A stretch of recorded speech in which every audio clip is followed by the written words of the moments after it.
الدخان کی ایک آیت ہے، آیت نمبر 29، کہ جہاں فرعون اور حضرت موسیٰ علیہ السلام کے متعلق بات کی جا رہی ہے۔ اب اس آیت میں لکھا ہوا ہے کہ نہ تو ان پر یعنی فرعونیوں پر نہ تو ان پر آسمان روئے اور نہ ہی ان پر زمین روئی اور نہ ہی انہیں کوئی مہلت ملی۔ اس آیت سے آپ کو کیا سمجھ میں آیا؟ درجنوں مرتبہ آپ نے اس آیت کو پڑھا ہوگا اور زیادہ تر لوگوں نے اس کا یہی مطلب لیا ہوگا کہ فرعون کے مرنے سے کسی کو کوئی فرق نہیں پڑا،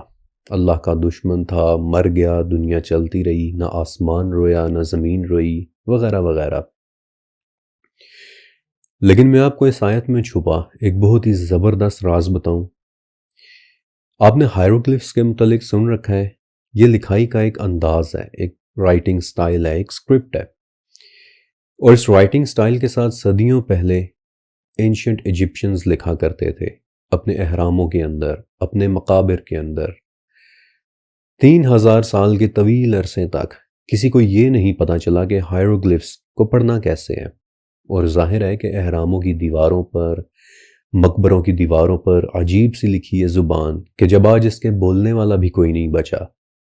تو بھلا کسی کو کیسے پتا چل جاتا کہ اس زبان میں انہوں نے کیا لکھا ہوا ہے۔ لیکن پھر 18ویں صدی میں ایک فرینچ مسافر کو مصر کی ریت میں دبا ایک قدیم کتبہ ملا، ایک پتھر ملا کہ جس پر اینشینٹ رومن زبان میں ایک ٹیکسٹ لکھا ہوا تھا۔ اب رومن زبان کا تو سب کو پتہ ہے کہ اسے پڑھنا کیسے ہے، کیونکہ رومن بولنے والے لوگ تو آج بھی موجود ہیں، اور انہوں نے دیکھا، انہوں نے نوٹس کیا کہ جو بات اوپر رومن زبان میں لکھی ہے وہی بات نیچے یونانی زبان میں بھی لکھی ہوئی ہے۔ اب یہ سمجھنا بھی آسان تھا کیونکہ یونانی زبان یعنی گریک لینگویج بولنے والے بھی آج موجود ہیں، لیکن زبردست بات یہ ہے کہ جو بات اوپر رومن اور یونانی زبان میں لکھی ہوئی تھی وہی بات ایگزیکٹلی وہی بات نیچے ہائیروگلفس کی صورت میں بھی لکھی ہوئی ہے، اور یوں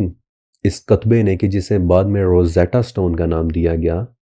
اس نے ایک پریمر، ایک ڈکشنری، ایک علمی خزانے کا کام کر دیا، اور صرف چند سالوں کے اندر اندر ریسرچرز کو یہ پتا چل گیا کہ ہائیروگلفس کی زبان کو ڈیسائفر کیسے کرنا ہے، اور تب ایک مقبرے کی دیوار پر لکھے ٹیکسٹ کو ٹرانسلیٹ کرنے پر یہ عبارت سامنے آئی کہ جب ہمارا فرعون مرا تب زمین اور آسمان روئے، ستارے لرزے، اور فرعون ایک خدا کے طور پر دوسری دنیا میں چلا گیا۔ لیکن آج سے 1400 سال پہلے جب کسی کے وہم و گمان میں بھی نہیں تھا کہ اہراموں پر لکھے ہائیروگلفس کو پڑھنا کیسے ہے، انہیں ڈیسائفر کیسے کرنا ہے، تب